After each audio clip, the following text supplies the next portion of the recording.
सर्व अच्युतपूज्य बंधू आणि भगिनी व साधू संतांना दंडवत प्रणाम. आपण आतापर्यंत अनेक विषयावरती विचार मांडले आणि त्या विचारांना खूप लोकांनी असा प्रतिसाद दिला. कारण नाशिकमध्ये आम्ही गेली 5 ते 6 वर्षापासून वेगवेगळ्या प्रकारे धर्म प्रचाराच्या प्रसाराच्या अनुषंगाने व धर्म जागृतीच्या अनुषंगाने वेगवेगळे प्रयोग केले. त्यात सर्वात यशस्वी असा प्रयोग म्हणजे सत्संग. सत्संगामध्ये जी चर्चा होते, ज्या शंका आपल्या फिटतात त्या कशामध्येही फिटत नाही आणि म्हणून सत्संग हा सर्वात उत्तम उपाय आपल्या धर्मजागृतीच्या अनुषंगाने व सक्षमीकरणाच्या अनुषंगाने एक प्रयोगातून निर्माण झाला.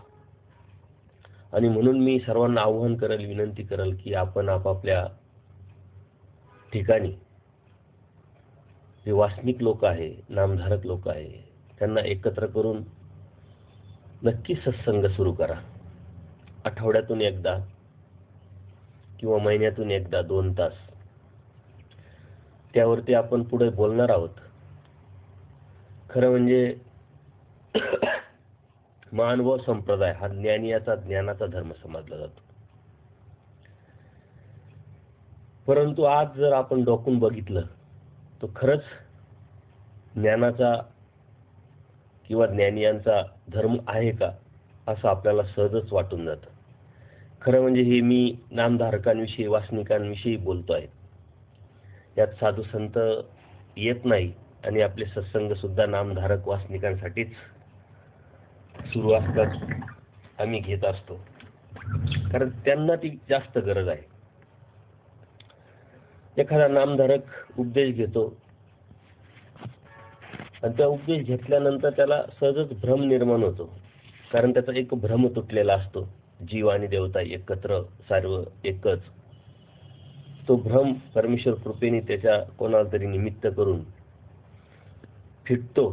परमेश्वर त्याला बोध देतात आणि त्यातून तो देवता भक्ती सोडून परमेश्वर भक्तीला लागतो. आणि त्या परमेश्वर भक्तीला लागल्यानंतर त्याला सहजच वाटून जातं की आता आपल्याला परमेश्वर प्राप्ती होणार. आणि त्यामुळे तो जसा आहे तसाच थांबतो. त्याचं नेहमीचं रुटीन चालू असतं. सकाळची देवपूजा, संध्याकाळची देवपूजा, कधीतरी स्मरण, कधीच तरी स्थानाला जाणं, कधीतरी कोणत्या कार्यक्रमाच्या माध्यमातून किंवा आपल्या गुरुच्या आश्रमामध्ये क्रिया देणं. याच्या व्यतिरिक्त तो धर्म समजत नाही.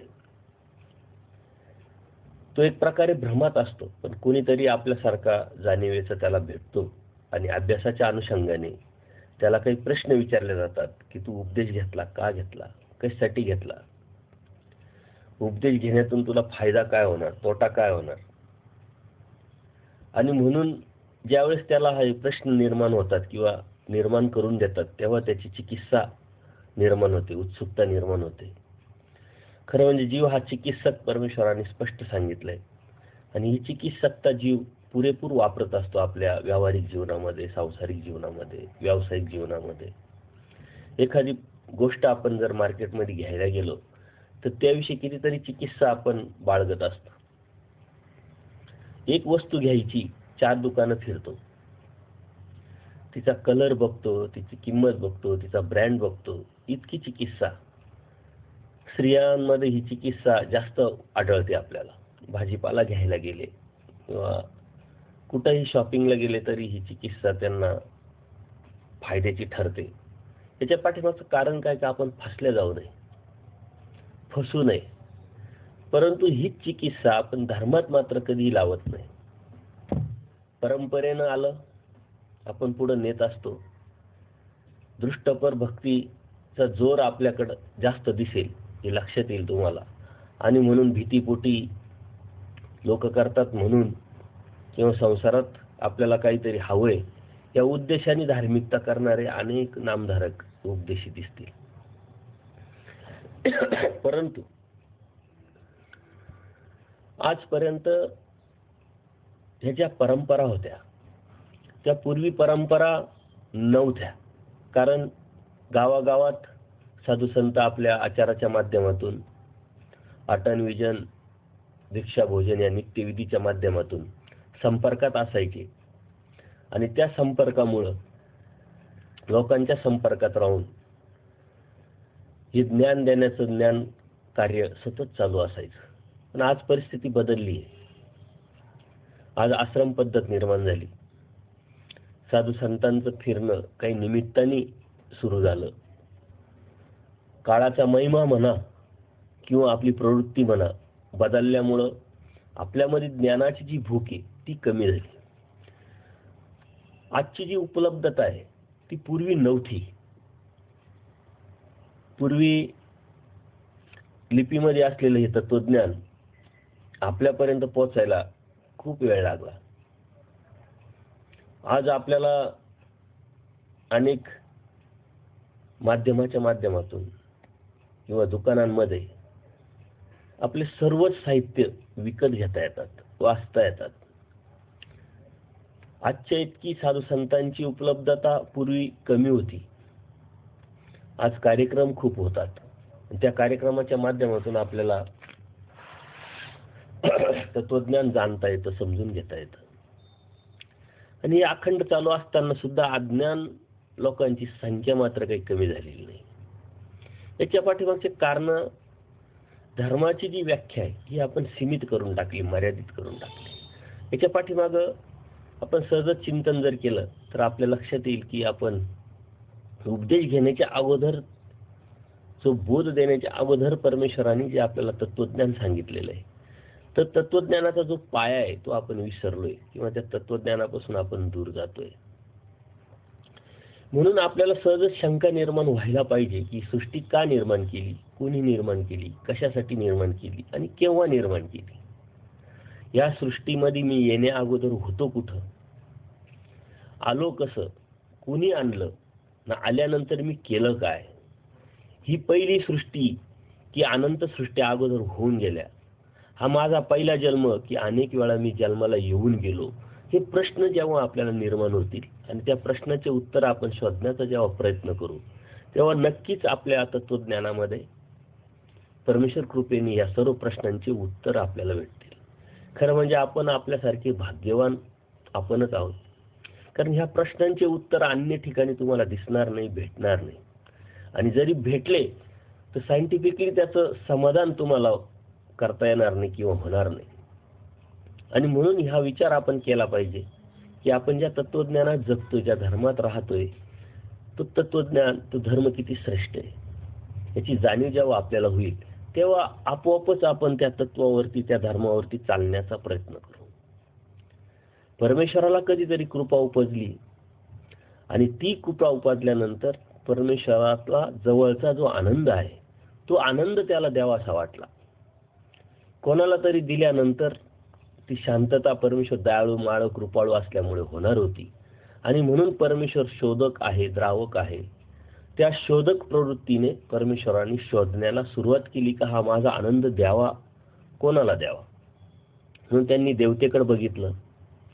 देवता ह्या नित्य बंधनात असल्यामुळं तो आनंद, तो परमेश्वर त्याला देऊ शकत नव्हते आणि देवता पण परमेश्वराचा आनंद ते घेऊ शकत नव्हते. नित्यबंध म्हणजे नित्य कायमच्या बंधनात असलेल्या ह्या देवता. त्यानंतर परमेश्वरांनी प्रपंचाकडे बघितलं. प्रपंच हा जड, त्याला देवाणघेवाणीचा प्रश्नच येत नाही. राहिला जीव. ह्या जीवाकडे परमेश्वरांनी जेव्हा बघितलं तेव्हा अनादि अविद्येने युक्त असलेला जीव, अनंत दोषांनी भरलेला जीव जरी असला तरी परमेश्वरांनी जीवाकडे बघितल्यानंतर त्या जीवामध्ये सर्वाधिकार आहे असं समजलं आणि या सर्वाधिकारामुळे हा जीव परमेश्वराचा आनंद घेण्यास पात्र ठरला. आपण कितीतरी भाग्यवान आहोत की त्या परमेश्वराने आपली निवड केली स्वतःचा आनंद देण्यासाठी. आणि ती निवड केव्हा केली? आपण मायेच्या तमविभागात हितपत असं पडलेलो असताना, कोणत्याही सुख दुःख विरहित आपण या मायेच्या तमविभागात पडलेलो आहे आता हा मायेचा तम विभाग म्हणजे काय, माया काय, हे पुढच्या वेळेस आपल्याला हळूहळू समजणार आहे. पण प्रत्येक गोष्ट आपण समजून घेण्याचा प्रयत्न करणार आहोत. खरं म्हणजे ज्यांना या गोष्टीची गरज आहे त्यांच्यासाठीच हे आमचं रेकॉर्डिंग, हे आमचे सत्संग सुरू आहे. त्यामुळे कुणीही ज्ञानी वासनिक असेल किंवा साधू संत असेल यांनी या गोष्टीचं मनावर घेऊ नये. अनेक लोकांचे फोन आले आणि त्या फोनमधून ही प्रेरणा आम्हाला भेटली आणि म्हणून आम्ही तुमच्यापर्यंत हे आणण्याचा प्रयत्न करतोय. मायेच्या तमयुगात असलेला हा जीव प्रथम परमेश्वरांनी आपल्या कृपादृष्टीने, दयाळू माळू कृपा या गुणाने या मायेच्या तमयुगातून या जीवाला बाहेर काढलं. त्याला मूळ सृष्टी आपण असं म्हणतो. ह्या मूळ सृष्टीमध्ये परमेश्वरांनी प्रत्येक जीवाला पुरुष म्हणून जन्माला घातलं. त्यावेळेस स्त्रिया नव्हत्या. कालांतराने कर्मानुसार स्त्रियांचा जन्म झाला. पुरुष होऊन जन्माला तर घातलं, पण स्वतःसारखं सुंदर असं हा देह आपल्याला दिला आणि अनंत जीवाला परमेश्वरांनी स्वतः आपल्या श्रीमुखातून जे आज आपण तत्वज्ञान अभ्यासण्याचा प्रयत्न करतोय, ऐकण्याचा प्रयत्न करतोय, समजून घेण्याचा प्रयत्न करतोय, ते श्रीमुखे आपल्याला परमेश्वरांनी तत्वज्ञान दिलेलं आहे. आणि हे श्रीमुखे तत्वज्ञान परमेश्वराचं देण्याचं कार्य हे निरंतर आजही सुरू आहे. ज्या योग्यतेचा जीव असेल, ज्या अधिकाराचा जीव असेल, त्या पद्धतीनं परमेश्वर हे कार्य करत असतात, कोणाला तरी निमित्त करून. परमेश्वराने आपल्याला मायाच्या तमयुगातून प्रथम बाहेर काढलं, मूळ सृष्टीत आणलं आणि प्रत्येक जीवासाठी स्वतः अनंत अवतार घेऊन प्रत्येकाला त्यांनी आपल्या श्रीमुखी हे तत्वज्ञान सांगितलं की जीव कोण, तर देवता कोण, प्रपंच कोण, स्वतःची ओळख दिली आणि तू काय करायचे, तुला कशासाठी बाहेर काढलंय. परंतु आपली योग्यता अधिकार नव्हता. कारण आपण ज्यावेळेस पहिलीत जातो शाळेमध्ये त्यावेळेस शिक्षिका आपल्याला शिकवत असतात काही काही गोष्टी, परंतु योग्यता अधिकार नसल्यामुळं आपल्याला ते समजत नाही. जरी समजत नसलं तर आपण त्याच्यात सातत्य ठेवत असतो आणि त्या सातत्यातून भविष्यात आपल्याला कधीतरी केव्हा तरी ते कळायला सुरुवात होते. त्या पद्धतीने पहिल्या मूळ सृष्टीमध्ये परमेश्वराने आपल्याला सर्व तत्वज्ञान सांगूनही आपल्याला ते कळालं नाही, समजलं नाही. जरी कळालं नाही, समजलं नाही, तरी आपण मानसिक त्यावेळेस विचार केला. मानसिक विचार केल्यामुळं आपण पुढे सरकलो नाही. अधिकार योग्यता नसल्यामुळं ती मूळ सृष्टी परत संपुष्टात आली. पुन्हा आपण मायाच्या तमविभागात गेलो. परत केव्हा तरी परमेश्वराला कृपा उपजली आणि त्या कृपा उपजल्यानंतर परत परमेश्वराने मायेच्या मूळ तमविभागातून आपल्याला बाहेर काढलं, ती दुसरी मूळ सृष्टी. परत तोच विषय परमेश्वराने आपल्याला तत्वज्ञान सांगितलं आणि ते तत्वज्ञान आपली योग्यता अधिकार नसल्यामुळं, आपण त्याच्यावरती चालण्यासाठी सक्षम नसल्यामुळं आपण आचरणात्मक त्याचा विचार केला नाही, फक्त सहजच चिंतन केलं. अधिकार योग्यता येण्यासाठी आणि आल्यानंतर कृतीवर जाता येतं. परत ती दुसरी मूळ सृष्टी संपली. आता तिसरी मूळ सृष्टीमध्ये परमेश्वराने परत आपल्याला मायाच्या तमविभागातून बाहेर काढलंय, स्वतःच्या श्रीमुखे तत्वज्ञान सांगितलंय. पण त्यावेळेस हे सातत्य ठेवल्यामुळं आपल्याला थोडासा अधिकार योग्यता पात्रता निर्माण झालेली आहे आणि आपण विचार करायला लागलोय. विचार करता करता चिंतन केलं दुसऱ्या मूळ सृष्टीचं, चिंतन करता करता तिसऱ्या सृष्टीमध्ये आपण प्रारब्ध केलं, म्हणजे कर्म केलं. परंतु तो विकल्प कर्म केलं आणि या विकल्प कर्मामुळेच आपण दुःखात अडकलो, दुःखात पडलो. की या देवताच का परमेश्वर नाही, मीच का परमेश्वर नाही, हा परमेश्वर कशावरून, असे अनेक प्रश्न आपल्याला निर्माण झाले. आणि ह्या कर्मानुसार आपण चौथ्या प्रवाह सृष्टीमध्ये, म्हणजे पहिली प्रवाह सृष्टी की ज्या सृष्टीमध्ये आज आपण जगतोय, राहतोय, त्याला पहिलीही प्रवाह सृष्टी म्हणू शकतो, नाही तर अनंत सृष्ट्या आजपर्यंत होऊन गेल्या असतील असंही म्हणू शकतो. त्याला अनेक कारणं किंवा अनेक प्रमाणं आपल्या चरित्रामध्ये आपल्याला भेटतात. परमेश्वराने 3 वेळा मूळ सृष्टी निर्माण केली आणि तिन्ही वेळेस आपल्याला हे तत्वज्ञान सांगितलं, परंतु ते तत्वज्ञान आपण सांडलं. का सांडलं, कसं सांडलं आणि परमेश्वर ही निरंतर आपल्याला तत्वज्ञान का सांगतात, याच्यासाठी परमेश्वराने सुंदर असा डोळकियाचा दृष्टांत आपल्याला सांगितलेला आहे. हा डोळक्याच्या दृष्टांताचा जो प्रसंग आहे, प्रत्येकाच्या घरामध्ये आपल्याला पाहायला भेटेल, अनुभवायला भेटेल. एखादं लहान बाळ असतं, त्या लहान बाळाला भूक लागते, तो रडायला लागतो आणि मग त्याच्या आईला जाणवतं की याला भूक लागली, याला काहीतरी खावं लागेल, काहीतरी दूध पाजावं लागेल. आणि म्हणून ती आई त्या बालकाला आपल्या मांडीवर घेते, वाटीभर दूध घेते आणि चमच्याने त्याला भरवायला सुरुवात करते. भरवायला सुरुवात केल्यानंतर ते बालक लगेच ते दूध पित नाही. ते इकडं तोंड करतं, तिकडं तोंड करतं. त्या कारणाने त्या दुधातला कितीतरी अंश खाली सांडत असतो. परंतु त्या आईचा जो हट्ट आहे, तो आईचा जो प्रयत्न आहे, जो सातत्य आहे, ते ती आई थांबवत नाही. एखादी स्त्री शेजारची त्याच वेळेस येते आणि ते सर्व प्रसंग बघितल्यानंतर ती त्या आईला सांगते, त्या बालकाला जेव्हा भूक लागेल तेव्हा ते आपोआपच ते दूध पिईल. तू कशासाठी हट्ट धरते, कशासाठी त्याला ते पाजण्याचा प्रयत्न करते, कितीतरी दूध त्यामुळे वाया जाते. पण त्या बालकाच्या आईला जाणीव असल्यामुळं ती त्यास खूप सुंदर अशी उदाहरण देते, उत्तर देते की ह्या बालकाला भूक लागली याची मला जाणीव आहे आणि म्हणून मी त्याला दूध पाजते. तर त्याच्या अज्ञानामुळे त्याला कळत नाही की ह्या दुधामुळं माझं भूक शमेल, मला शांत झोप लागेल किंवा माझी शारीरिक वाढ होईल, बौद्धिक वाढ होईल, हे त्याला माहीत नसल्यामुळं आणि त्याची जाणीव मला असल्यामुळं मी सांडलेल्या दुधाचा विचार न करता त्याच्या पोटात 1-2 चमचे दूध कसं जाईल हा मी प्रयत्न करत असते. यातून परमेश्वराने आपल्याला सुंदर असं हे तत्वज्ञान स्वतःच्या निरंतर हट्टाचं, सातत्याचं सांगितलं आहे की हा जीव मुळातच अज्ञानी, अनादि अविद्येने युक्त असलेला, मतित्रयाने बरबटलेला, अनंत दोषांनी बांधलेला जीवाला परमेश्वर सतत सतत हे तत्वज्ञान का सांगतात आणि आपण सतत सतत का सांडवतोय. परमेश्वराची दया, माया, कृपा, करुणा अखंड आपल्यासाठी वाहत असते आणि ती वाहत असल्यामुळं आपल्यापर्यंत हे तत्वज्ञान अनंत वेळा आलं, अनेक वेळा पुढेही येईल. परंतु आपण किती सांभाळतोय आणि त्या सांभाळण्यातून आपण आपलं जीवाचं कसं भलं करून घेतोय, हे आपापल्या जाणीवेवरती, योग्यतेवरती, प्रयत्नावरती अवलंबून असतं. म्हणून प्रयत्न करणं हे अत्यंत गरजेचं आहे. तिसऱ्या मूळ सृष्टीमध्ये आपण विकल्पजनित विचार केला की हा परमेश्वरच कसा परमेश्वर, देवताच का परमेश्वर नाही, मीच का परमेश्वर नाही.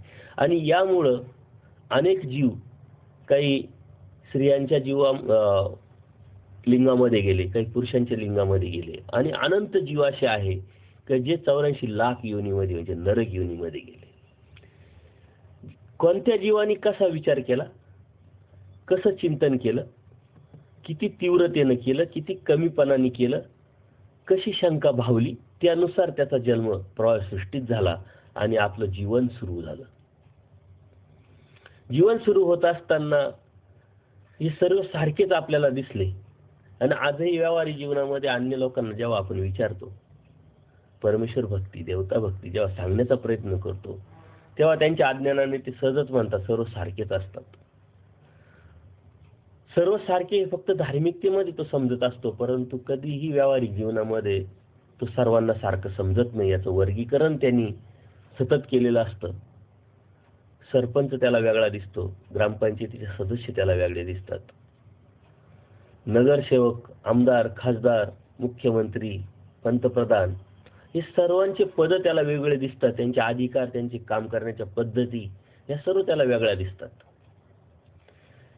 सर्वांचे घरं वेगळे, सर्वांचे कपडे वेगळे, प्रत्येक ठिकाणी त्यांनी वर्गीकरण केलेलं आहे. पण धर्म म्हटला की सर्व सारखं समजून तो थांबत असतो. याच्या पाठीमागचं कारण त्याच्या बुद्धीची ताकद तेवढी विचार करण्याची नाही. आणि सुंदर अशा दृष्टांतातून परमेश्वरांनी आपल्याला समजावलेलं आहे. परमपूजनीय माईम भट यांची जेव्हा प्रथम भेट झाली डोमेग्राम येथे, त्यावेळेस माईम भट 18 पुराण, 4 वेद, 5 शास्त्र आणि भास्कर शास्त्र सुद्धा शिकलेले होते. नुसते शिकलेलेच नव्हते तर ते त्यामध्ये माहीर पंडित होते आणि अनेक लोकांना, अनेक पंडितांना त्यांनी हरवलेलं होतं आणि त्या हरवण्यातून, त्या त्रिगुणात्मक ज्ञानातून त्यांच्यामध्ये एक अहंकार निर्माण झाला होता आणि त्या अहंकारापोटीच ते सर्वांना आव्हान करायचे. त्यांना सुद्धा हा भ्रम होता की सर्व देवता सारख्याच, त्यामुळे आपल्याला हा भ्रम असणं काही वेगळं नाही किंवा अन्य लोकांना आजच्या हा भ्रम निर्माण होणं, ही शंका निर्माण होणं किंवा ही समजणं यात वेगळं नाही.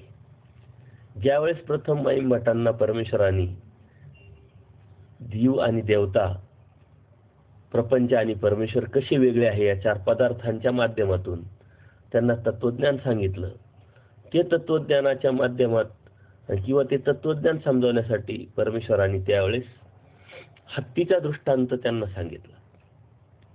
काही एक हत्ती असतो, गावात येतो आणि त्या हत्ती गावात आल्यानंतर लोकांना उत्सुकता निर्माण होते की हत्ती कसा आहे बघायला जावं.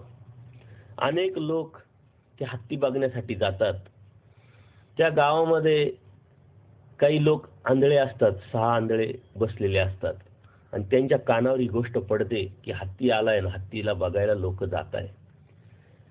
त्यांना सुद्धा स्वभावानुसार उत्सुकता निर्माण होते आणि ते सुद्धा हत्ती बघण्यासाठी जातात.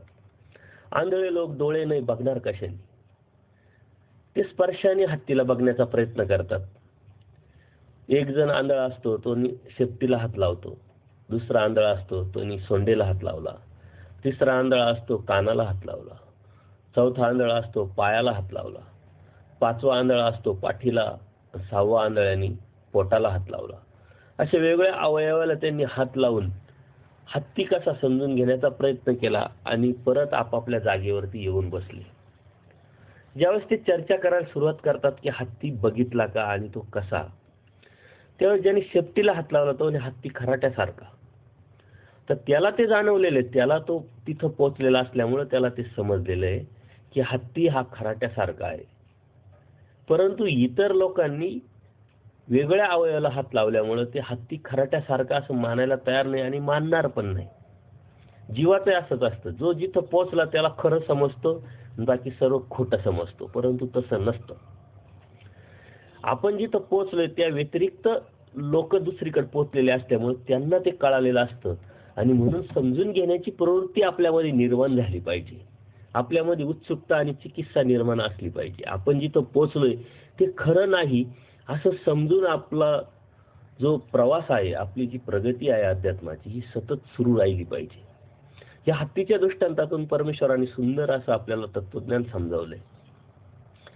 ज्यांनी पायाला हात लावला तो म्हणे हत्ती खांबासारखा आहे. ज्यांनी कानाला हात लावला तो म्हणे हत्ती सुपासारखा. ज्यांनी सोंडेला हात लावला तो म्हणे हत्ती मुसळासारखा आहे. ज्यांनी पाठीला हात लावला तो म्हणे हत्ती भिंतीसारखा आहे. आणि ज्यांनी पोटाला हात लावला तो म्हणे हत्ती पोत्यासारखा आहे. धान्याचा भरलेलं जसं पोतं असतं तसं त्याला ते जाणवलं. परंतु त्यांच्यामध्ये एकमत होऊ शकत नाही. कारण का? प्रत्येक जण वेगळ्या ठिकाणी पोहोचलाय आणि प्रत्येकाला ते वेगळं जाणवलंय आणि प्रत्येक जण दुसऱ्याला खोटं समजतोय. याच्या पाठीमागचे कारणही तसेच आहे आणि म्हणून त्यांच्यामध्ये वाद निर्माण होतात. समाजामध्ये आज वाद होण्याचं कारण काय? की जिथं मी पोहोचलोय तिथं तुम्ही पोहोचलेले नाही, जिथं तुम्ही पोहोचले तिथं मी पोहोचलेलं नाहीये आणि म्हणून प्रत्येक जण माझंच खरं असं समजून सांगण्याचा किंवा समजून देण्याचा जो प्रयत्न करतोय ते खरं वादाचं कारण आहे. आपण एकमेकाला समजून जर घेतलं, तू काय समजला हे मी जर समजून घेतलं तर माझ्या ज्ञानात भर पडेल. एक उदाहरण देतो. माझा एक मित्र आहे, त्याच्याकडे 1 रुपया आहे आणि माझ्याकडे 1 रुपया आहे. ह्या 1 रुपयाची मी देवाणघेवाण जर केली तर एकच रुपया राहील, पण 2 एकत्र केले तर 2 रुपये होतील. तसंच विचाराचं आहे. माझ्याकडे एक विचार आहे, तुमच्याकडे एक विचार आहे. मी जेव्हा तुम्हाला तो विचार सांगतो तेव्हा तुमच्याकडचा विचार अधिक माझा विचार असे 2 विचार होतात. तुम्ही जेव्हा मला विचार सांगता तेव्हा माझ्याकडचा अधिक तुमच्याकडचा असे डबल विचार होतात. ही ज्ञानाची भूक आपण एकमेकाला अशी भागवली पाहिजे. हत्तीच्या दृष्टांतातून परमेश्वरांनी स्पष्ट सांगण्याचा प्रयत्न केलाय की या समाजात वाद कशामुळे आणि काय. त्यांच्यात वाद सुरू असतात. एक डोळस मनुष्य त्यांच्या जवळून जात असतो आणि ते बघितल्यानंतर, तो वाद बघितल्यानंतर त्याचा सहजच उत्सुकता जाणवते आणि तो तिथं जवळ जाऊन त्यांना विचारतो की तुम्ही का भांडताय, का वाद घालताय. हा वादचं कारण जेव्हा तो ऐकतो तेव्हा कपाळाला हात लावतो आणि त्यांना समजावण्याचा प्रयत्न करतो की तुम्ही हत्तीचा एक एक अवयव बघितलाय. हे सर्व अवयव जेव्हा एकत्र येतील तेव्हा हत्ती तयार होईल. हा हत्ती समजून घ्यायचा असेल तर प्रत्येकाला प्रत्येकाचा विचार ऐकावा लागेल. तसा परमेश्वर ब्रह्मविद्याशास्त्र हे समजून घ्यायचं असेल तो खूप मोठा समुद्र आहे.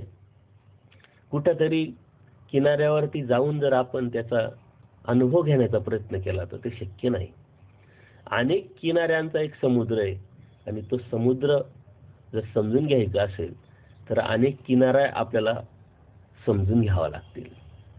धर्म हा खूप मोठा आहे, कारण परमेश्वर जितका मोठा तितकाच परमेश्वराचा धर्म मोठा. परमेश्वराने माईंभटांना या हत्तीच्या दृष्टांतातून स्पष्ट सांगितलं की देवता वेगळ्या आणि परमेश्वर वेगळे. हत्तीचे एक एक अवयव म्हणजे परमेश्वराच्या शक्ती आहे. या देवता म्हणजे परमेश्वराच्या शक्ती आहे आणि या शक्तीच्या पलीकडे जी एक महाशक्ती तो म्हणजे परमेश्वर आहे. अन्य लोकही सुद्धा प्रत्येक देवतेला परमेश्वर समजतात. आज इकडं उद्या तिकडं असे भजन पूजन करण्याचा प्रयत्न करतात. आपणही पूर्वी असंच होतो, परंतु परमेश्वराच्या दयेने आपल्याला परमेश्वराने बोध दिला आणि त्या बोधामुळे आपण आता जीव, देवता, प्रपंच आणि परमेश्वरी चार पदार्थ वेगळे समजू शकलो, जाणू शकलो, जाणत आहे. असा हा आपला प्रवास सुरू झाला. आपल्याला जीव देवता यातला फरक समजला आणि आपण परमेश्वर भक्तीला लागलो. हे आपलं मूळ तत्वज्ञान आहे. ज्यावेळेस आपण परमेश्वर भक्तीला लागलो, जन्माला आलो परसृष्टीमध्ये, मग आपल्याला आज करायचं काय? काय केलं तर आपल्याला ही परमेश्वर प्राप्ती होणार आहे? कारण प्रत्येक जीव हा परमेश्वर प्राप्तीसाठी झटतोय आणि हे परमेश्वर प्राप्तीसाठी चा प्रयत्न प्रत्येक जण करत असतो आणि प्रत्येकाला हे असा भ्रम निर्माण झालेला आहे का मला परमेश्वर प्राप्ती होणार, परंतु खरंच होणार का याचं चिंतन, याची चिकित्सा, याची उत्सुकता आपण सतत ठेवली पाहिजे. ही अनेक लोकांमध्ये असते, अन्य लोकांमध्ये पण असते आणि ते पण तसा प्रयत्न करत असतात आणि त्या प्रयत्नातूनच आपण कर्म करत असतो.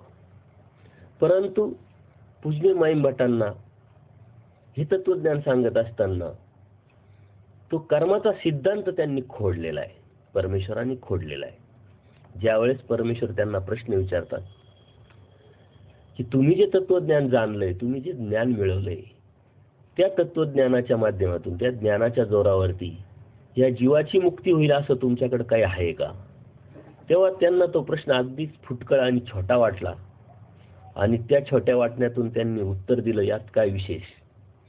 कर्म करायचं, कर्म केल्याने ज्ञानोदय होईल, ज्ञान होईल, ज्ञानाने वैराग्य प्राप्त होईल, वैराग्यातून परमेश्वर प्राप्ती होईल. परमेश्वराने त्यांना प्रतिप्रश्न केला की कर्म किती प्रकारचे, व त्यातून नित्य कर्म आणि नैमित्तिक कर्म असे दोन कर्म निर्माण झाले किंवा समजले. आणि नित्य कर्म हे नित्य कर्माला जातात. आपण आंघोळ करतो, जेवण करतो, हे वेगळे जे कर्म आपण दररोज करत असतो त्यावेळेस ते फळाला जातात, म्हणजे शिल्लक राहत नाही. नैमित्तिक कर्म म्हणजे पुण्यकर्माने दृष्टपर केलेले जे कर्म असतात ते दुःखाच्या वेळेस, अडचणीच्या वेळेस उपयोगी पडतात, फळाला येतात. याचा अर्थ तेही शिल्लक राहत नाही. जर कर्मच शिल्लक राहत नाही तर ज्ञानोदय होईल कधी आणि वैराग्य प्राप्त होईल कधी? त्यातून परमेश्वराची प्राप्ती कशी होणार? हा प्रश्न परमेश्वराने जेव्हा माईंभटांना निर्माण केला आणि कर्माचा सिद्धांत खोडला, तेव्हा त्यांच्या लक्षात आलं की आपण काहीतरी आजपर्यंत चुकत होतो, आजपर्यंत जे आपण समजत होतो ते योग्य नाहीये. आणि म्हणून माईंभट थांबले आणि उत्सुकता निर्माण होऊन, चिकित्सा निर्माण होऊन परमेश्वराला शरण आले आणि म्हणून तत्वज्ञान त्यांना कळालं त्यांच्या माध्यमातून आपल्याला समजलं आणि त्याच तत्वज्ञानावरती आपण जगतोय. खरं म्हणजे धर्माचा अभ्यास करत असताना प्रत्येकाला आज उत्सुकता निर्माण झाली की अभ्यास करायचा आहे, मला अभ्यास यायला पाहिजे, मला ज्ञान समजलं पाहिजे, पण कुठून करावं, कसं करावं हे समजत नाही. आणि हे न समजल्यामुळं आपण कुठंतरी ती भूक भागवण्याचा प्रयत्न करतोय. आपल्याकडे परंपरागत सर्व आश्रमांमध्ये अभ्यास शिकवण्याची पद्धत आहे. त्याला आपण घोक म्हणून ऐकलेलं असतं. साधू संत आपल्या शिष्यांना घोक देतात. सर्वात प्रथम ते भगवद्गीता पाठांतर करून घेतात, नंतर सूत्रपाठ पाठांतर करून घेतात आणि मग लीळाचरित्राच्या माध्यमातून ह्या सूत्रांचा अर्थ समजावण्याचा प्रयत्न करतात. त्यानंतर जी 5 स्थळं आहे त्या 5 स्थळाचा घोक देतात की आज एक पक्ष दिल्यानंतर तो पाठांतर करून त्या शिष्याने दुसऱ्या दिवशी बाबांना येऊन सांगायचं. बाबांचं समाधान झालं तर पुढचा पक्ष ते देतील. असा हा अभ्यास परंपरागत चालत असतो. परंतु तो आपण संसारामध्ये जगत असताना, नामधारक वासनिक म्हणून राहत असताना आपल्याला तो अभ्यास कितपत झेपेल आणि कितपत समजेल हा खूप मोठा संशोधनाचा विषय. म्हणून आपण सर्वसामान्य आहोत हे आपण पहिले समजून घेतलं पाहिजे आणि त्या पद्धतीनेच आपला अभ्यासक्रम पण असला पाहिजे. परंतु तशी कोणत्याही प्रकारची पद्धत आपल्याकडे नसल्यामुळं अनेक वासनिकांना, अनेक नामधारकांना प्रश्न पडतो की अभ्यास करायचा आहे, सुरुवात कुठून करायची आणि कशी करायची. ही सुरुवात करत असताना हा जो मूळ पाया आहे तो आपण जर समजून घेतला, त्याचं चिंतन केलं आणि सतत आपल्या डोक्यामध्ये ही गोष्ट ठेवली, सतत त्याचं चिंतनातून त्या तत्वज्ञानाला जिवंत जर आपण ठेवलं तर आपण नक्कीच आपल्या धार्मिक प्रगतीमध्ये प्रगती साधू शकतो. आणि म्हणून या गोष्टी आपण समजून घेतल्या पाहिजे की तत्वज्ञान सांगत असताना, तत्वज्ञान समजून घेत असताना ह्या गोष्टी आपण किती समजून घेतलेल्या आहे. आज आपलं काय झालंय की आपण लीळाचरित्रात जायला लागलो, लीळा कळायला लागली, सूत्रपाठात जायला लागलो, सूत्र कळायला लागले, आपल्याला समजायला लागले. आणि ते समजून घेतल्यानंतर मागचा जो पाया आहे आपला, ते तत्वज्ञान आपल्या डोक्यात न राहिल्यामुळं आपण हवेत उड्या मारतोय. आपल्याला देव होणार, मलाच जो देव कळाला, जो समजला तो इतरांना कळाला नाही. ह्या लीळेमध्ये परमेश्वराने परमेश्वर प्राप्तीचं तत्वज्ञान सांगितलंय, दुसऱ्या लीळांची गरजच नाही. अनंत सूत्र जे सांगितलेल्या सूत्रांमध्ये इतके सूत्र खरे, बाकीचे घुसवले. हे सारे मतमतांतर आपल्या अज्ञानामुळं, आपल्या भ्रमामुळं आणि आपण तेवढे वैचारिक परिपक्वता नसल्यामुळं आपल्या धर्मामध्ये निर्माण झालेले. हे आपण समजून घेतलं पाहिजे. धर्म म्हणजे कोणता कोपरा नाही, धर्म म्हणजे एखादी लीळा नाही, धर्म म्हणजे एखादं सूत्र नाही, धर्म म्हणजे एखादा दृष्टांत नाही. धर्म ही चैतन्याच्या पलीकडच्या परमेश्वराचा धर्म, त्याच्या इतकाच मोठा आणि बोल्ड आहे. आणि तो मोठा धर्म समजून घेण्यासाठी आपली विचारधारा सुद्धा मोठी आपण ठेवली पाहिजे, बोल्ड ठेवली पाहिजे. तेव्हा तो कुठंतरी आपल्याला कळेल. आपण हे लक्षात घेतलं पाहिजे की आपण जीवन जगत असताना जेव्हा आपण आजूबाजूचं बघतो ना, तसंच त्याचा पद्धतीने विचार केला पाहिजे. एखादं गाव असतं, ते गाव चालवण्यासाठी ग्रामपंचायत असते. त्या ग्रामपंचायतीला जोडून लोकप्रतिनिधी असतात, सरपंच असतात, अनेक सदस्य असतात आणि ते 2-4-5 हजाराचं गाव चालवण्यासाठी एवढी मोठी यंत्रणा उभी केल्यानंतर गव्हर्नमेंटनी, सरकारनी ते पंचायत समितीला जोडलेलं असतं, पंचायत समिती जिल्हा परिषदेला जोडलेलं असतं, जिल्हा परिषद राज्याच्या सरकारला जोडलेलं असतं, स्टेट गव्हर्नमेंटला जोडलेलं असतं आणि ते स्टेट गव्हर्नमेंट केंद्राच्या सरकारला जोडलेलं असतं. ही 2-4-5 हजाराची लोकवस्ती चालवण्यासाठी एवढी मोठी यंत्रणा आपण उभी केली आहे. ते ब्रह्मांड चालवण्यासाठी परमेश्वराची किती मोठी यंत्रणा असेल. आणि ती यंत्रणा जर आपण समजून घेतली तर आपल्या मनातला जो विकल्प आहे, जे अंधश्रद्धा आहे, ते आपोआपच गळून पडतील, आपोआपच निघून जातील. तर परमेश्वराचा समर्थ वाद समजून घेण्यासाठी आपल्याला हे तत्वज्ञान समजून घेणं खूप गरजेचं आहे. आणि आज आपण त्याच्यापासूनच दूर जातोय. खरं म्हणजे हा पहिला जो भाग आहे सत्संगाचा, जो पाया आहे, हा खूप मोठा आहे. तो एखाद्या सत्संगात संपेल असं मला तरी वाटत नाही. आणि त्याचं चिंतन आपण सतत करण्यासाठी ते खोलवरती आपण समजून घेणं गरजेचं आहे. आपणही घाई करणार नाही, आपल्याला घाई नाहीये, आपल्याकडे वेळच वेळ आहे. खरं म्हणजे आज आपल्याला परमेश्वराने या सृष्टीमध्ये अनंत जन्मामध्ये जे चांगले छोटे छोटे कर्म केले ते एकत्र करून मायपणाने आपल्याला ह्या जन्मामध्ये, मानव जन्मामध्ये घातलंय. ते घातल्यानंतर परमेश्वराने आपल्याला बोध दिलाय. हा बोध एका जीवाला एका सृष्टीमध्ये एकदाच परमेश्वर देत असतात. त्याचे आपण भाग्यकारक आहे, भाग्यवान आहोत की आपल्याला बोध झालाय आणि त्या बोधाच्या पोटी आपण या धर्मामध्ये तत्वज्ञान समजून घेऊन धार्मिकता करतोय. आज धार्मिकतेच्या नावाखाली अन्य लोकांमध्ये जर आपण बघितलं तर कितीतरी अंधश्रद्धा आहे. ते खूप दूर दूर आहे या गोष्टीमध्ये, खूप दूर दूर.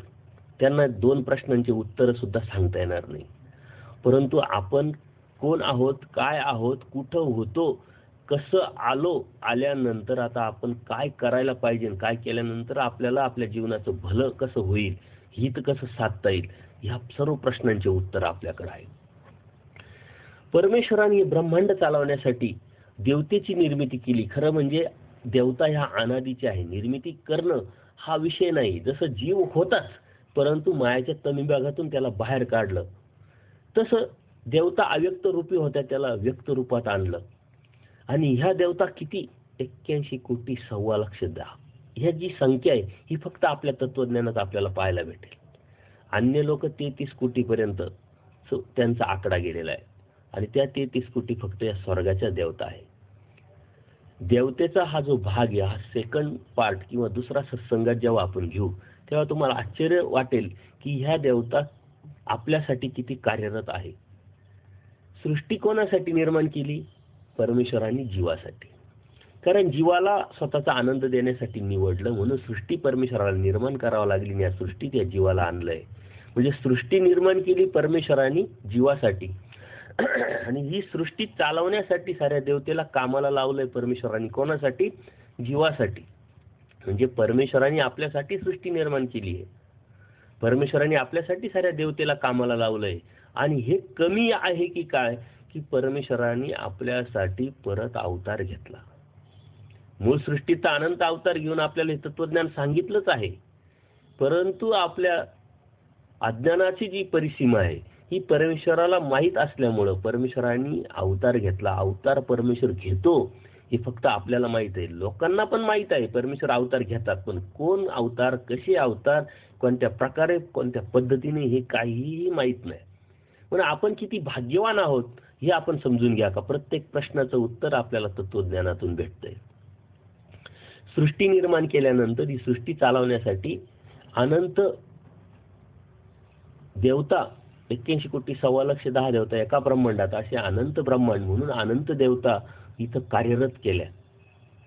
हे कार्यरत करत असताना परमेश्वराने आपल्याला हे तत्वज्ञान सांगितलं आणि आपल्याकडून अपेक्षा केली की तू मला प्राप्त कर, तू मला प्राप्तीसाठी प्रयत्न कर, मी तुला सहाय्य करेल. खरं म्हणजे या जीवामध्ये तेवढी योग्यता आहे का परमेश्वराला प्राप्त करावं? परंतु परमेश्वराने तो वरद हस्त आपल्याला दिलेला आहे. आपण प्रयत्न केला तर परमेश्वर सहाय्य करणार आहे आणि या अयोग्य जीवाला परमेश्वरच योग्य करून प्राप्तीला घेऊन जाणार आहे. पण त्यासाठी आपला प्रयत्न अत्यंत महत्त्वाचा आहे आणि तो प्रयत्न आपला योग्य दिशेने, योग्य पद्धतीने, यथार्थ ज्ञानाने जर सुरू असला तर त्या प्रयत्नाला फळ येणार आहे, त्या प्रयत्नाला यश येणार आहे.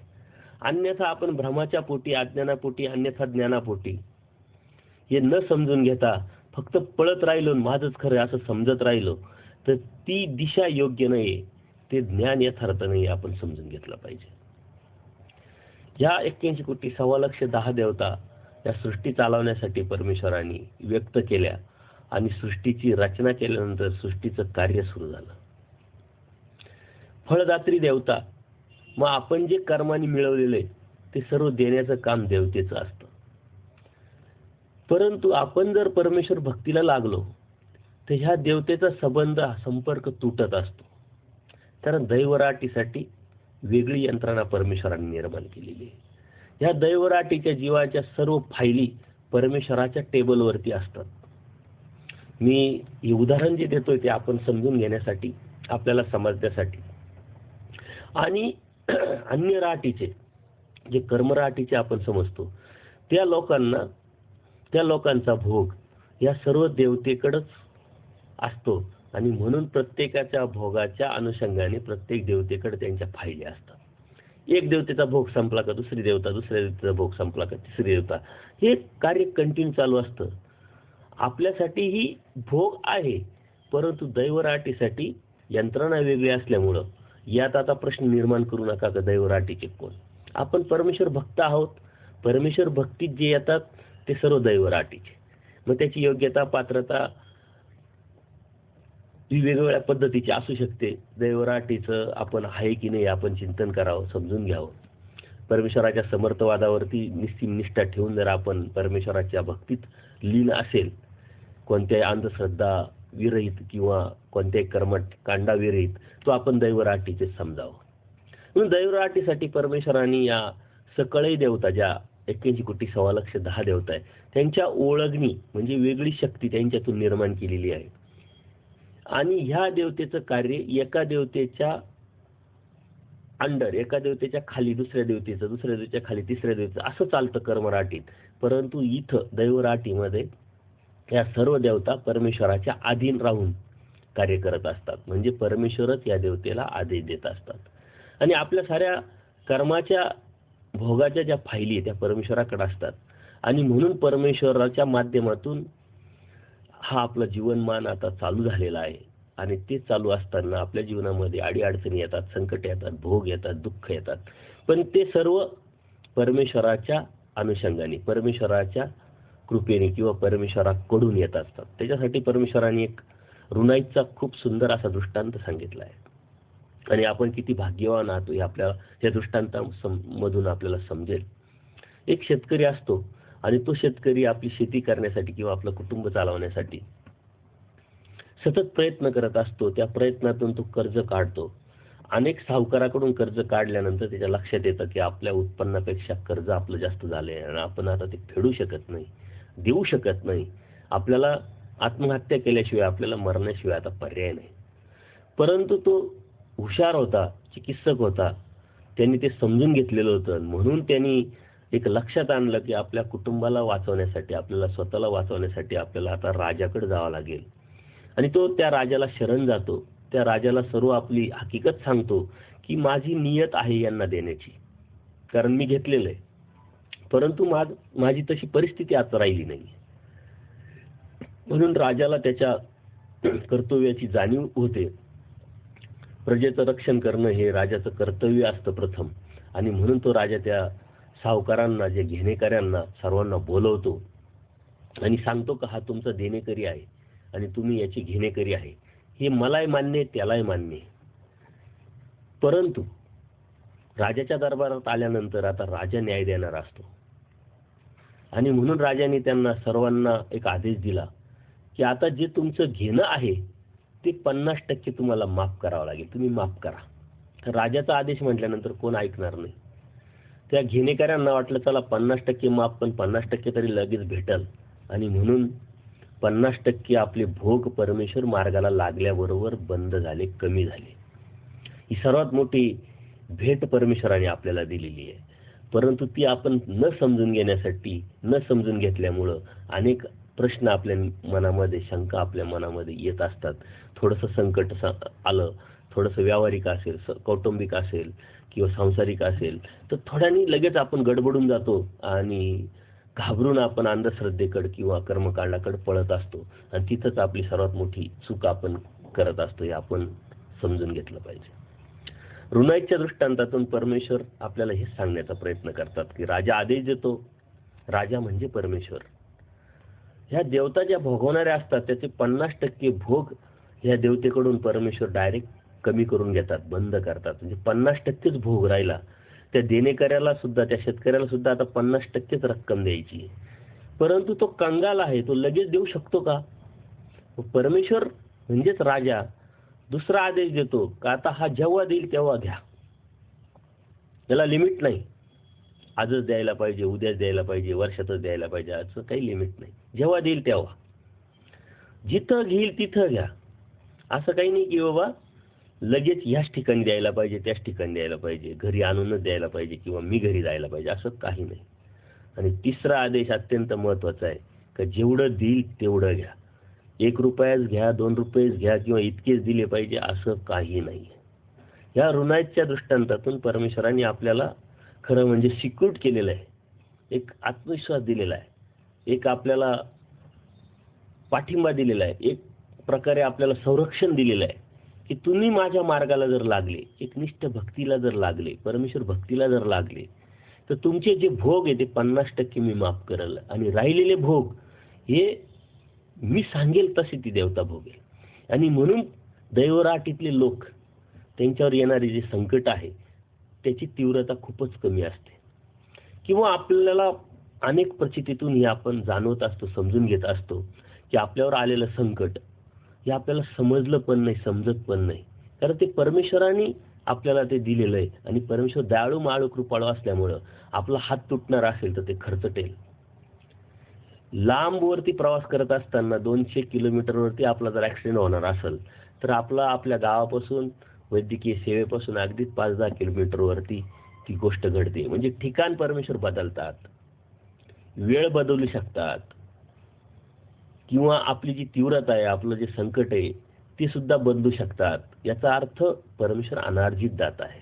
आपण जे अर्जन केलेलं आहे ते अर्जन देवतेला देण्याचं काम आहे, परंतु परमेश्वर अनार्जित दाता आहे. जे आपण अर्जनच केलेलं नाही, जे आपण मिळवलेलंच नाही, ते सुद्धा देण्याची ताकद परमेश्वराकडे आहे. म्हणून तो परमेश्वर आहे, म्हणून त्याला अनार्जित दाता म्हणतात. ते जे आपण मिळवलेलं नाही तेही परमेश्वर देऊ शकतात. पण आपली समर्थवादावरती निस्सीम निष्ठा आणि त्या पाठीमागची प्रार्थना, त्या पाठीमागचं दुःख, त्या पाठीमागची जाणीव आपल्याकडे जर असेल तर परमेश्वर सदैव तत्पर आपल्या बरोबर आहे, आपल्या पाठी आहे, हे आपण समजून घेतलं पाहिजे. परमेश्वर ही वस्तू काय ही आपण जर समजली तर आपण परमेश्वराचा मार्ग काय हे आपण समजू शकतो. परमेश्वराची भक्ती काय हे आपण समजू शकतो. आपण परमेश्वराचे भक्त आहोत, परंतु ती वस्तू आपल्याला न समजल्यामुळं, ती वस्तू आपल्याला न जाणवल्यामुळं आपण पुढं जात असतो. एवढं मोठं ब्रह्मांड चालवण्यासाठी परमेश्वर एवढी मोठी फौज निर्माण करतात. आपल्यासाठी ब्रह्मांड निर्माण केलं, आपल्यासाठी अव्यक्त देवतेला व्यक्त केलं, कामाला लावलं. आपल्यासाठी परमेश्वर अवतार घेतात आणि हे अवतार घेऊन परमेश्वर आपल्याला तत्वज्ञान सांगतात. नुसतं तत्वज्ञानच नाही सांगत, वाडोवाडी फिरतात. ऊन असेल, पाऊस असेल किंवा हिवाळा असेल, हे कधीही केव्हाही याची अडचण न भागता परमेश्वर हे कार्य निरंतर करत असतात. आता परमेश्वर ही खूप मोठी शक्ती आहे, पण ज्यावेळेस अवतार घेतात परमेश्वर जीव धर्म देह धर्म आपल्यासाठी आपल्यासारखेच होऊन येतात. म्हणून थंडी आहे, वारा आहे, पाऊस आहे, परंतु आपण सहजच विचार करा की 12 वर्ष सालबर्डीला परमेश्वर राहिले त्यावेळेस काही पावसाळा नव्हता का? त्यावेळेस उन्हाळा नव्हता का? त्यावेळेस हिवाळा नव्हता का? आपल्याला थोडीशी थंडी वाजायला लागली तर आपण 2-2 ब्लँकेट घेतो. आपला उन्हाळा तीव्र झाला तर आपण एशीत झोपतो. आपला पावसाळा जर आला तर आपण पावसात भिजण्यासाठी न जाता आपण घरात बसून राहतो. ही सर्व उपलब्धता ही परमेश्वर कृपेने आपल्याला दिलेली आहे. परमेश्वराच्या बाबतीत जर आपण हा विचार केला तर परमेश्वराने आपल्यासाठी काय केलंय आणि काय नाही केलं याचं चिंतन जेव्हा आपण करू तेव्हा परमेश्वर किती श्रेष्ठ वस्तू आहे हे आपल्याला कळेल आणि त्या परमेश्वराविषयी आपोआपच आपल्यामध्ये प्रेम निर्माण होईल, आवड निर्माण होईल. वेद प्रेम निर्माण झालं, आवड निर्माण झाली का मग आपण परमेश्वर भक्तीला आपोआपच लागू. परंतु ती जाणीव आपल्याला असली पाहिजे आणि ती जाणीव आपल्याला नसल्यामुळं आपण अनेक गोष्टीतून परमेश्वर प्राप्तीच्या गोष्टी करत असतो. जिज्ञासा हा आपल्याला परमेश्वराने खूप मोठी शक्ती आपल्याला दिलेली आहे. आपण प्रत्येक गोष्टी जिज्ञासा करतो. धर्मात का जिज्ञासा करत नाही? धर्मात का प्रश्न निर्माण होत नाही? आपलीकडची धार्मिकता आणि कर्मराटीची धार्मिकता खूप जमीन आसमानचा फरक आहे. तिथं लोक काय समजतात, श्रद्धा आहे, प्रश्न विचारायचे नाही. इथं तसं नाहीये. इथं श्रद्धा ज्याच्यावर ठेवायची त्याच्याविषयी समजून घ्यायचं आणि त्याच्याविषयी प्रश्न निर्माण करायचे. आणि प्रॅक्टिकल जीवनात आपण जर विचार केला तर कोणावरही आपली श्रद्धा बसत नाही. एखादा मित्र असेल, भाऊ असेल किंवा आपले नातेवाईक असतील, एखादा कामगार असेल आपला, त्याच्यावरती आपली श्रद्धा असते. म्हणजे ती आपोआप बसली का? अनेक प्रसंगानुसार त्याचा स्वभाव आपल्याला कळलेला आहे, त्याची विचारधारा आपल्याला समजलेली आहे, त्याला आपण जाणून घेतलेलं आहे. आणि तेव्हा कुठंतरी श्रद्धा निर्माण झाली. ती श्रद्धेला सुद्धा संशयाचा किनारा असते. कारण का? तर प्रत्येक जीवाला प्रत्येक जीव समजू शकत नाही, समजून घेऊ शकत नाही, आणि म्हणून आपण सावधपणे पावलं टाकत असतो. इथं परमेश्वरावरती श्रद्धा निर्माण करायची, तो परमेश्वर आपल्याला समजून घ्यावा लागेल. ती वस्तू काय आहे आपल्याला जाणून घ्यावा लागेल. आणि ही वस्तू आपण जर समजून घेतली, जाणून घेतली, तर नंतर आपोआपच आपल्याला परमेश्वराविषयी आवड, प्रेम निर्माण होईल. आणि त्या आवडीतून परमेश्वराला आपण भक्तीला सुरुवात करू शकतो. परमेश्वर भक्ती करणं जेवढं सोपं आहे तेवढंच अवघड आहे. सोपं कोणत्या अनुषंगाने? हे सर्व समजून घ्यायचं, आणि हे समजून घेतल्यानंतर काही न करता फक्त परमेश्वर भक्ती करायची, परमेश्वर स्मरण करायचं, चिंतन करायचं, काही न करता. इतर लोक काय करतात? अमावस्या पाळतात, पौर्णिमा पाळतात, शुभाशुभ पाळतात, ज्योतिषशास्त्र पाळतात, अनेक कर्म पाळतात, व्रतवैकल्य करतात, उपास तापास करतात. आपल्याला या काही गोष्टी करण्याची गरज नाही. परमेश्वर एकदा आपल्याला समजला तर ती परमेश्वर भक्ती करत असताना, एकनिष्ठ भक्ती करत असताना आपल्याला कोणत्याही गोष्टीचा आधार घेण्याची गरज नाही. तो आधार फक्त आपल्याला परमेश्वराचाच असला पाहिजे. आणि तो परमेश्वराचा आधार आपल्याला परमेश्वराने दिलेला आहे. परंतु हे करत असताना आपण जन्माला आलेलो आहे, कर्म करतो आहे, आणि हे कर्म करत असताना आपण या कर्माने बांधल्या जातोय, हे आपण समजून जर घेतलं तर कोणते कर्म करायचे, कोणते नाही करायचे, योग्यता अयोग्यता कशाने वाढेल, विधी अविधी, हे आपण समजून घेतलं पाहिजे. धर्म खूप मोठा आहे, परंतु आपण अगदी स्टेप बाय स्टेप आणि शांततेने जाणार आहोत. प्रत्येक गोष्टीचं आपल्याकडं स्पष्टीकरण असायला पाहिजे, आणि त्या स्पष्टीकरणातून आपल्याला ते आत्मविश्वास असला पाहिजे की परमेश्वर भक्तीला आपण खऱ्या अर्थाने लागलेलो आहे, त्या रस्त्यावरती आपण आहोत.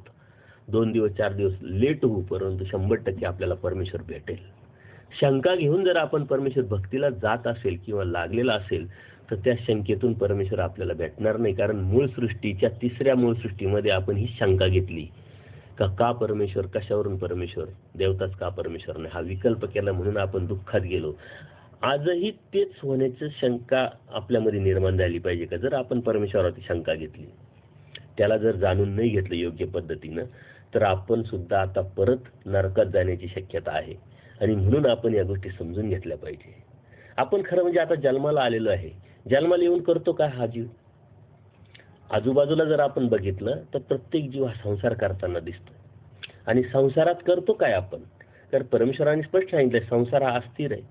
अस्थिर संसाराला आपण स्थिरतेकडे नेण्याचा प्रयत्न करतो, म्हणजे कर्म करतो, त्यामुळं आपल्याला दुःख प्राप्त होत असतात. आणि तेच पापाचं मूळ आहे. म्हणजे संसार हा अस्थिर आहे, पापमूळ आहे आणि दुःख मूळ आहे, हे आपण समजून घेतलं पाहिजे.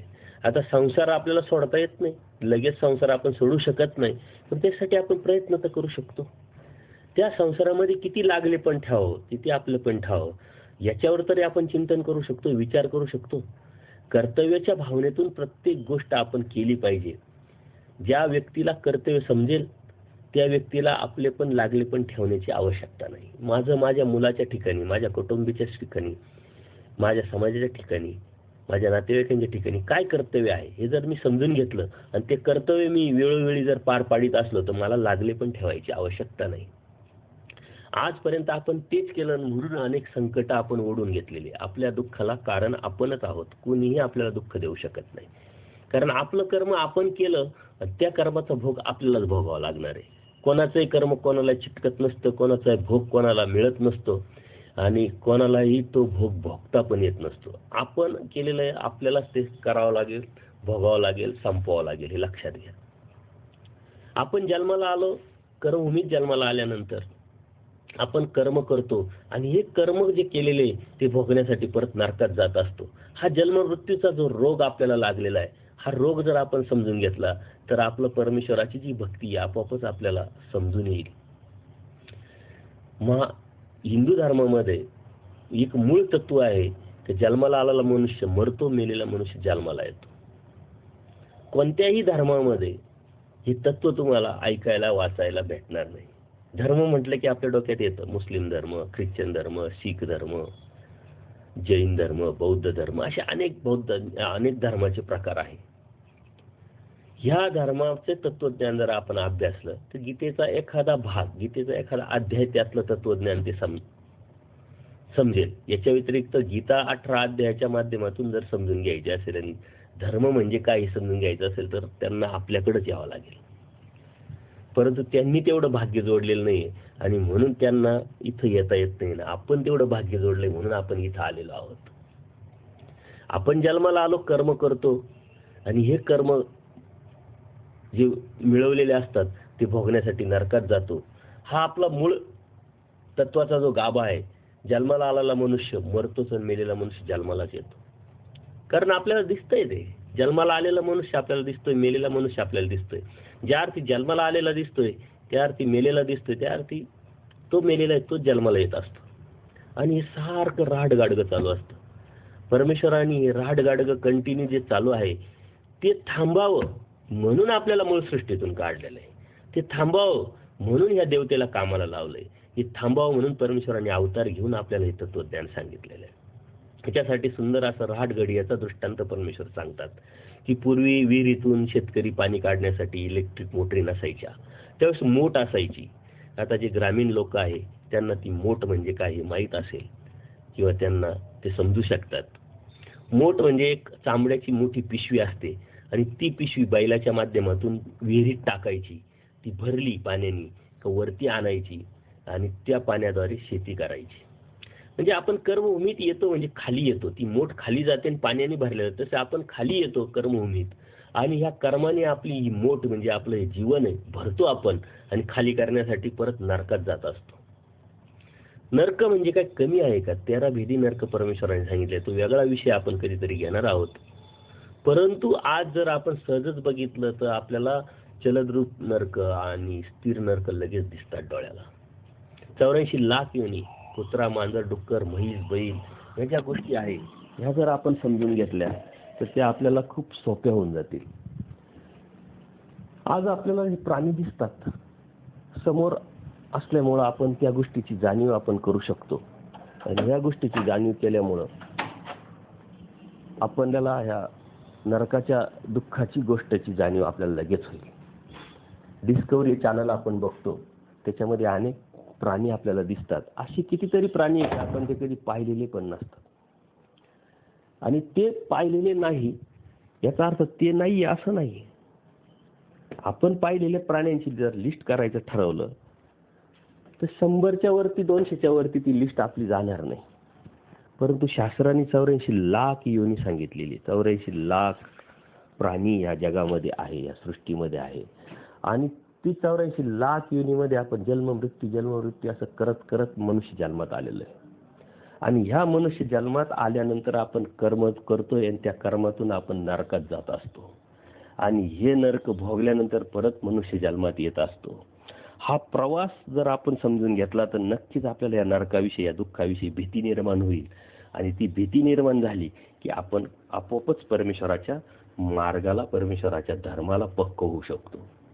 म्हणून या राडघडियाच्या दृष्टांतातून आपण काय करतोय, कसं करतोय, कशा पद्धतीने येतोय आणि कशा पद्धतीने भोगतोय हे आपल्याला परमेश्वराने समजून सांगितलेलं आहे. आजच्या या सत्संगामध्ये आपण इथपर्यंत आलो आहोत. थांबू, नीट विचार करा, चिंतन करा, शांततेने ऐका आणि हे शांततेने ऐकलेलं सतत मात्र चिंतनात ठेवा, डोक्यात ठेवा. तरच आपला आध्यात्मिक जो प्रवास आहे तो पुढं सरकत राहील किंवा आध्यात्मिक जी प्रगती आहे ती होत राहील. यापासून दूर जाणं म्हणजे धर्मापासून दूर जाणं, या तत्वज्ञानापासून दूर जाणं म्हणजे परमेश्वरापासून दूर जाणं. आणि या तत्वज्ञानापासून दूर जाणं म्हणजे नरकात जाणं. हे जर आपण समजून घेतलं तर आपल्याला ही गोष्ट अत्यंत सोपी वाटेल. आजच्या या सत्संगामध्ये आपण इथं थांबू. पुढच्या सत्संगामध्ये पुढंच आपण जाण्याचा प्रयत्न करू. याच्यामध्ये अनेक लोकांना प्रश्न निर्माण होत असतील, पण मला ही मर्यादा आहे किती डिटेल्स, किती स्पष्टीकरण करायचं. परंतु प्रश्न जर तुम्ही निर्माण केले पर्सनल अकाउंटला मला जर प्रश्न पाठवले तर मी सत्संगांमध्ये त्याच्यावरती नक्कीच प्रकाश पाडण्याचा प्रयत्न करणार आहोत. खरं म्हणजे हे सांगण्याची योग्यता माझी नाही, पात्रता नाही, हे मी अगोदरच कबूल केलेलं आहे आणि परत पुन्हा एकदा कबूल करतो. जे सर्वसाधारण नामधारक आहे, तर सर्वसाधारण उपदेशी आहे, अशा लोकांसाठी हे मी बोलतोय. आणि खरं म्हणजे त्यांच्यासाठी बोलणं हे बी चुकीचं ठरेल. मी माझ्यासाठी बोलतोय, माझी उजळणी व्हावी, मी त्या तत्वज्ञानामध्ये अटकून राहावं, त्या तत्वज्ञानाला समजून घ्यावं, अधिकाधिक पद्धतीनं ती प्रगल्भता माझ्यामध्ये यावी, म्हणून मी माझ्यासाठी बोलतोय, माझ्यासाठी सांगतोय आणि हे माझ्यासाठीच काम करतोय. हे आपण जर समजून घेतलं तर कोणालाही याचं काही वेगळं आणि वावगं वाटणार नाही. परमेश्वर कृपेने, परमेश्वराच्याच सहाय्यतेने या गोष्टी मी तुमच्यापर्यंत आणण्याचा प्रयत्न करतोय. यात अनेक त्रुटी, अनेक चुका असू शकतात, परंतु आपण संवाद करायचा आता ठरवलंय. सत्संगाच्या माध्यमातून तुमच्यापर्यंत मी येण्याचं ठरवलंय, तुम्ही येण्याचं ठरवलंय. तर नक्कीच यामध्ये आपण एकामेकाला सहाय्य करत